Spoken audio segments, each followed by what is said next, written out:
αναφερθώ και το προσωπικό που τέθηκε στον κύριο Υπουργό. Άντε Παντέλια. Δεν κατάλαβα τι είπατε. Δεν θα είστε εντός χρόνου. Κύριε Πρόεδρε, λείπει ο Υπουργός, ο οποίος απευθύνθηκε όταν ξεκίνησε η ομιλία του ότι συνέβη ένα περιστατικό με δημοκρατική συμπαράταξη. Αυτό το περιστατικό που ανέφερε ο κύριος Υπουργός αφορούσε το γραφείο μου και τον συνεργάτη μου, τον κύριο Παρασκευά Βεντήρη. Προσωπικά, τόσο το έργο όσο και τους αγώνες του Διοικητικού Συμβουλίου της ΟΗΛΕ τους σέβομαι. Όμως είμαι υποχρεωμένος να καταγγείλω τον πρόεδρο της ΟΗΛΕ, τον κύριο Μιχάλη Κουρτό, για την αήθη συμπεριφορά και την απαράδεκτη συμπεριφορά εδώ στο γραφείο μου εις βάρος του συνεργάτη μου. Τέτοιες πρακτικές και συμπεριφορές δεν συνάδουν ούτε με την εκπαιδευτική ιδιότητα αφενός, ούτε αφετέρου με τη συνδικαλιστική του ιδιότητα. Βέβαια ο κύριος Κουρτός είναι γνωστός σαν τη σπάση για τις πρακτικές του. Τώρα, αυτό που θα ήθελα από τον κύριο Υπουργό είναι και να του ζητήσω είναι να καταδικάσει τέτοιου είδους τραμπουκισμούς και τέτοιους είδους συμπεριφορές που δεν τιμούν ούτε την εκπαίδευση αφενός, ούτε και φυσικά τον πολιτισμό μας. Αυτά ως προς τον κύριο Κουρτό. Το αφήνω στην κρίση του ελληνικού λαού και σε όλους αυτούς που μας άκουσαν. Κύριε Πρόεδρε, κυρίες και κύριοι συνάδελφοι, στη συζήτηση για την νομοθετική παρέμβαση για την ελληνόγλωση και κυρίως για τη διαπολιτισμική εκπαίδευση, η πολιτεία συνειδητοποιεί το γεγονός της πολυεθνικότητας και της πολυπολιτισμικότητας. Το αξιολογεί φυσικά θετικά, θα έλεγα, και το αποδέχεται ως μια καινούργια μορφή της κοινωνικής οργάνωσης. Η διαπολιτισμική εκπαίδευση σήμερα δεν μπορεί να είναι αυτή που ήταν πριν 15 και 20 χρόνια.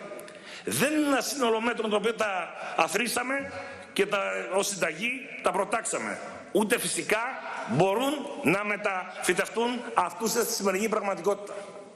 Σήμερα η διαπολιτισμική εκπαίδευση έχει προσλάβει, θα έλεγα, διάσταση του αγώνα κατά της φτώχειας.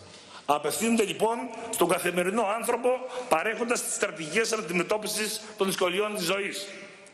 Καθιστά τους αυριανούς πολίτες ικανούς να ζήσουν σε ένα συνεχώς μεταβαλλόμενο πλαίσιο. Οφείλει να παρέχει ένα πλαίσιο που δεν μπορεί κανείς να αφαιρέσει. Αυτός ο πλούτος είναι η μόρφωση και οι κοινωνικές δεξιότητες. Με ευελιξία στην ανάπτυξη των στρατηγικών που διασφαλίζουν την ικανότητα για αξιοπρεπή ζωή και δημιουργία. Η διαπολιτισμική φιλοσοφία δεν θεωρεί τους πρόσφυγες πρόβλημα, ούτε φυσικά ενοχλητικό παράγοντα. Τους συμπεριλαμβάνει ισότιμα και δίκαιες εκπαιδευτικές διαδικασίες, σαν μια πρόκληση, θα έλεγα, στην οποία το διαπολιτισμικό σχολείο πρέπει να ανταποκριθεί αποτελεσματικά για να έχει και φυσικά λόγο ύπαρξης.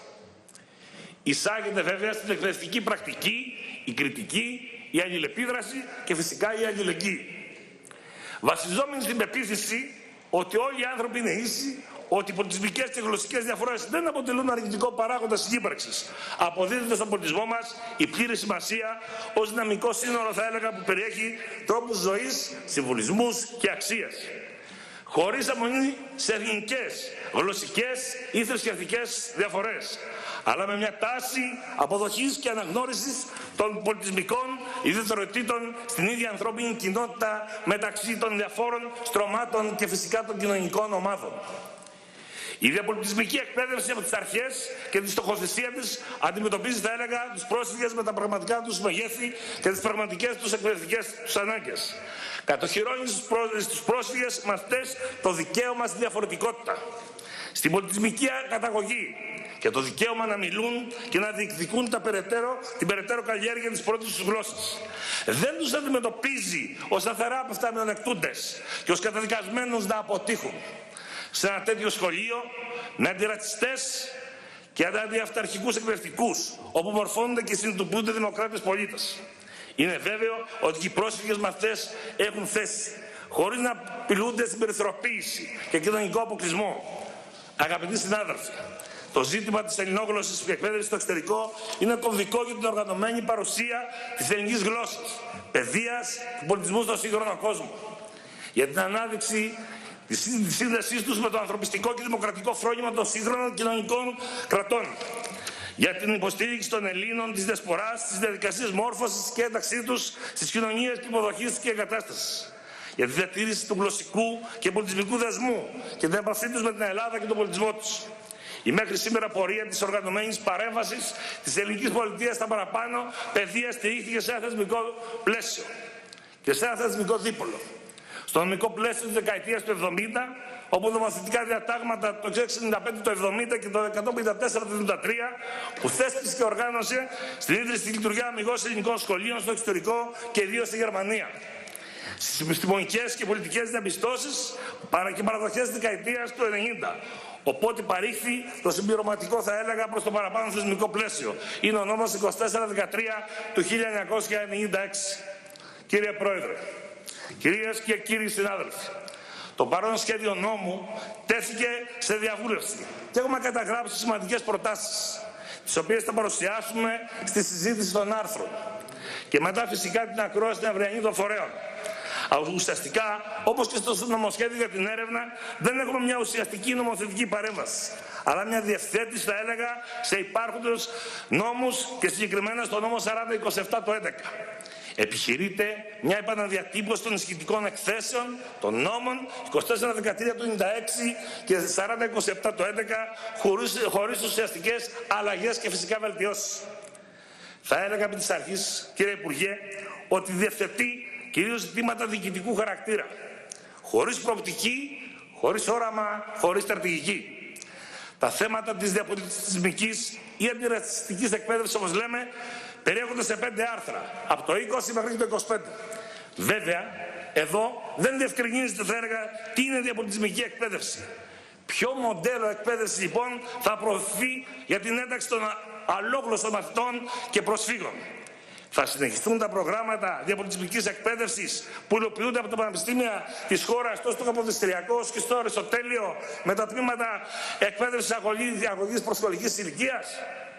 Και παρά τις εξαγγελίες του κ. Υπουργού στις 10 Δευτέρα του 2015 για αντιρατσιστική εκπαίδευση, Ρωμά, σχολεία εξωτερικού, αναβάθμιση εκπαίδευσης των μουσουλμάνων της Θράκης, και στο παρόν νομοσχέδιο δεν βλέπουμε προτάσεις αξιόλογες και τεκμηριωμένες, θα έλεγα, επιστημονικά. Δηλαδή δεν υπάρχει ένα εξυγχρονισμένο πλαίσιο. Δεν υλοποιούνται προγράμματα διαπολιτισμικής εκπαίδευσης.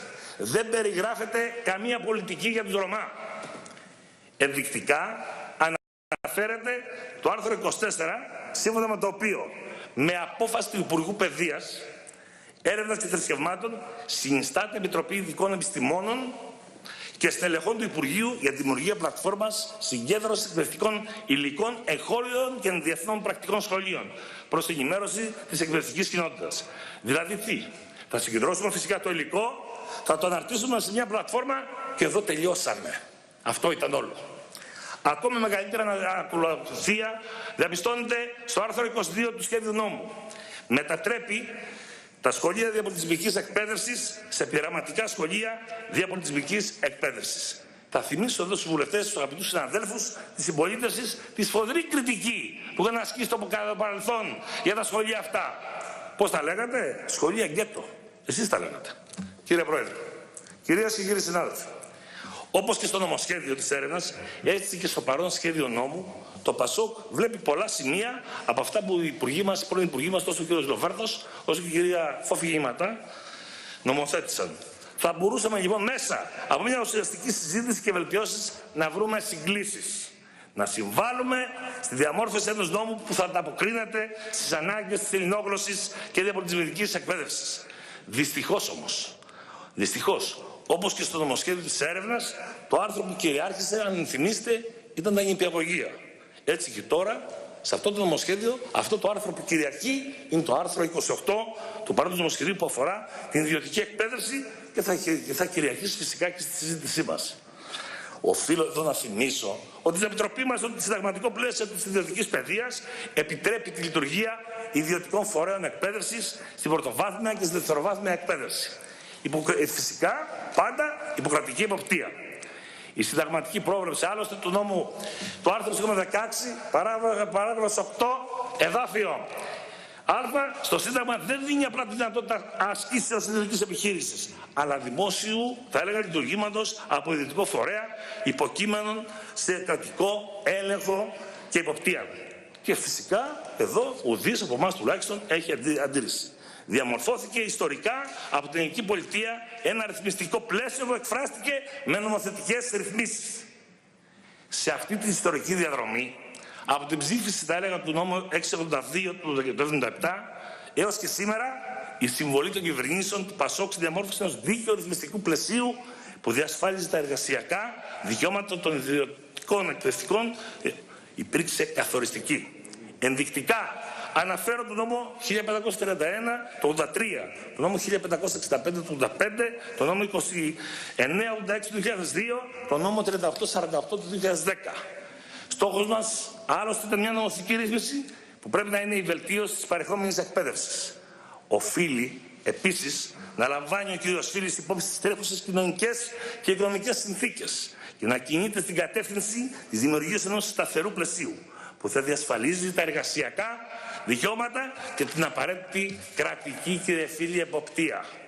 Η παράγραφος 16 του άρθρου 47 του νόμου 3848 του 10, σε συνδυασμό με την επαναφορά της εποπτείας των ιδιωτικών σχολείων στο Υπουργείο Παιδείας, είναι η σταθερή θέση μας και η ουσιαστική μας διαφορά, θα έλεγα, απέναντι στη φιλελεύθερη αντίληψη της Νέας Δημοκρατίας για την ιδιωτική εκπαίδευση. Και φυσικά και στο λαϊκισμό, το δικό σας, προς τους εργαζόμενους εκπαιδευτικούς.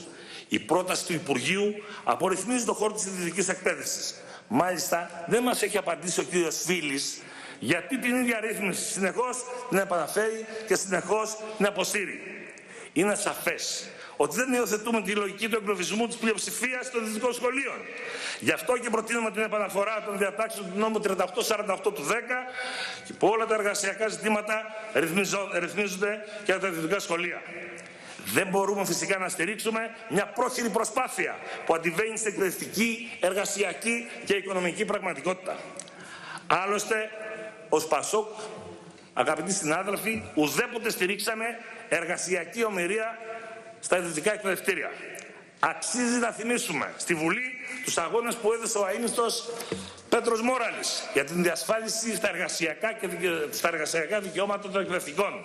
Ζητήσαμε, κύριε Υπουργέ, να αποσυρθεί το συγκεκριμένο άρθρο, το οποίο και δεν υπήρχε στο σχέδιο που δόθηκε στη διαβούλευση, προκειμένου η συζήτηση να επικεντρωθεί στο σκοπό του παρόντος νομοσχεδίου. Δεν γίνεται να συνεχίσουμε να νομοθετούμε αποσπασματικά, ευνηδιαστικά και χωρίς να έχουν συζητήσει τα αρμόδια όργανα που προβλέπονται. Ακόμη φυσικά περιμένουμε τη συνεδρίαση του ΕΣΥΠ, τα πορίσματα του διαλόγου και το χρονοδιάγραμμα της εφαρμογής τους, τις επιστημονικές τεκμηριώσεις του ΙΕΠ για την αλλαγή λειτουργίας του ολοήμερου σχολείου και την επιστημονική μελέτη για την φημολογούμενη αλλαγή στο ωράριο λειτουργίας των υπηαγωγείων. Κύριε Υπουργέ, επιτέλους, δείτε τις προγραμματικές δηλώσεις του Ιανουαρίου του 2015. Αποφασίστε τι θέλετε, οργανωμένα, και να το ξανασυζητήσουμε. Ως προς την ψήφιση, ωστόσο, του παρόντος νομοσχεδίου, θα έλεγα, θα επιφυλαχθώ ως προς την Ολομέλεια. Σας ευχαριστώ. Ευχαριστώ, κύριε Κωνσταντόπουλε.